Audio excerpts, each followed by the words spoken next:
கோவை அரசு மருத்துவமனையில் நோயாளிக்கு வீல் சேர் கொடுக்காத விவகாரத்தில் 2 பணியாளர்கள் சஸ்பெண்ட் செய்யப்பட்டிருக்கின்றனர். விவரங்களோடு நிகராமுடைய செய்தியாளர் பிரசன்னா விவரம் என்ன? தேவப்பிரியன், கோவை அரசு மருத்துவமனையில் நாள்தோறும் நூற்றுக்கணக்கான மக்கள் நோயாளிகள் சிகிச்சை பெற்று வருகின்றனர். இந்நிலையில் நேற்றைய தினம் ஒருவர் தனது தந்தையை அழைத்து வந்துள்ளார். அப்பொழுது தந்தை நடக்க முடியாததால் அங்கு உள்ள பணியாளர்களிடம் வீல் சேர் அல்லது ஸ்ட்ரெச்சர் வேண்டும் என்று கேட்டுள்ளார்.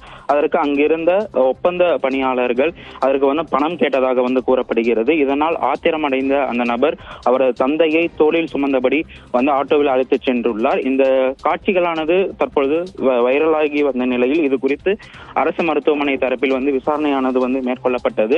அந்த விசாரணையின் அடிப்படையில் தற்பொழுது கோவை அரசு மருத்துவமனையில் ஒப்பந்த நிறுவனமான கிறிஸ்டல் நிறுவனத்தில் பணிபுரிந்த மாணிக்க வாசகம் மற்றும் எஸ்தர் ராணி என்பவர்கள் தற்பொழுது பணியிடை நீக்கம் செய்யப்பட்டுள்ளனர். இந்த சம்பவம் மிகவும் பரபரப்பை ஏற்படுத்திய நிலையில் போதுமான வீல்சேர் வசதிகளானது இல்லை என்றும் முதல்வர் தெரிவித்துள்ளார். எனவே அதனை வாங்குவதற்கான நடவடிக்கைகளையும் தற்பொழுது எடுத்து வருவதாக முதல்வர் தற்போது தகவல் தெரிவித்துள்ளார். தேவப்பிரியன், தகவல்களுக்கு நன்றி பிரசன்னா.